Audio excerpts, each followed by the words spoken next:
ప్రత్యామ్నాయ మార్గాల్లో ప్రయాణాలపై భారత విమానయాన సంస్థలు ఫోకస్ పెట్టాయి. పాకిస్తాన్ గగనతలాన్ని మూసివేయడంతో భారత విమానయాన సంస్థలపై తీవ్ర ప్రభావం పడుతోంది. అమెరికా, లండన్, యూరప్, పశ్చిమాసియా దేశాలకు ప్రత్యామ్నాయ మార్గాల్లో ప్రయాణం చేయాల్సి ఉంటుంది. దీంతో ప్రయాణ సమయం, టికెట్ ధరలు భారీగా పెరగనున్నాయి. అసౌకర్యానికి చింతిస్తున్నామని ఎయిర్ ఇండియా, ఇండిగో ప్రకటించేశాయి.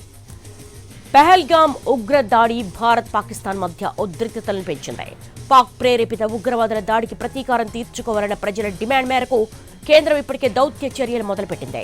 సింధు జలాల ఒప్పందం రద్దు, పాకిస్తానీలకు వీసాల రద్దు, సరిహద్దు మూసివేత వంటి నిర్ణయాలు ప్రకటించింది.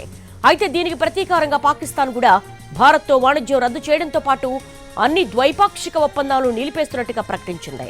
పాకిస్తాన్ గగనతలాన్ని భారతీయ విమానయాన సంస్థలు మూసివేస్తున్నట్లుగా ప్రకటించింది. ప్రస్తుతం పాక్ ఎయిర్ స్పేస్ మూసివేత ఫలితంగా భారత విమానయాన సంస్థలపై అధిక భారం పడింది. Middle east, Europe, Canada, America వంటి వెస్ట్రన్ దేశాలకు వెళ్లాలంటే ఎక్కువ సమయంతో పాటు ఎక్కువ ఇంధనాన్ని వినియోగించాల్సి ఉంటుంది. గతంలో 2019లో బాలాకోట్ వైమానిక దాడుల సమయంలో కూడా పాకిస్తాన్ భారత విమానాలకు తన గగన తలాన్ని నిరాకరించింది. ఆ సమయంలో భారత విమానయాన సంస్థలు 700 కోట్లు నష్టపోయాయి.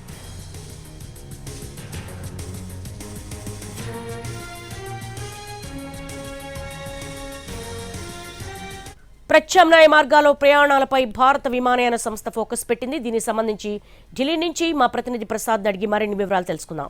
ప్రసాద్, ప్రత్యామ్నాయ మార్గాలకు సంబంధించి ఎలాంటి రూట్ ప్లాన్ సిద్ధం చేసింది?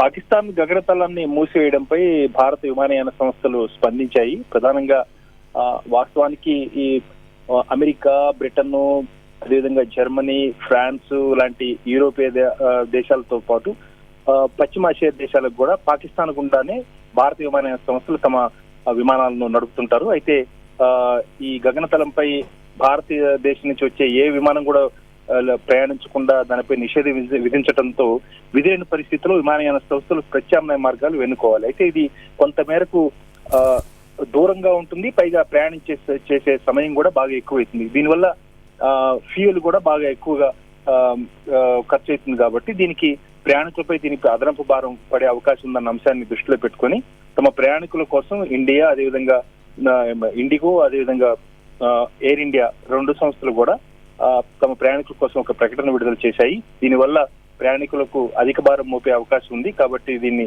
దృష్టిలో పెట్టుకోవాలన్న అంశాన్ని చెప్పారు. దీన్ని సాధారణంగా ప్రయాణికుల సౌకర్యార్థం మాత్రం చెప్పిన అంశం. ఈ విధంగా పాకిస్తాన్ గగనతయానం చేయడం వల్ల కొంత మేరకు విమానయాన సంస్థలపై అధిక భారం పడుతుంది. తద్వారా ప్రయాణికులు కూడా అధిక భారం పడే అవకాశం ఉంది. దాదాపు ఒక 500 మైళ్ల మేరకు దీనికి ఎక్కువ ప్రయాణం చేసేందుకు అవకాశం ఉన్నట్లుగా విమానయాన సంస్థలు అంచనా వేస్తున్నాయి. కాబట్టి దీన్ని దృష్టిలో పెట్టుకొని ప్రయాణికులకు కూడా అదనపు భారం పడే అవకాశం ఉంది. దీన్ని ప్రకటన రూపంలో ప్రయాణికులకు ఈ సమాచారాన్ని అందజేయడం జరిగింది. All right Prasad, thanks for the live updates.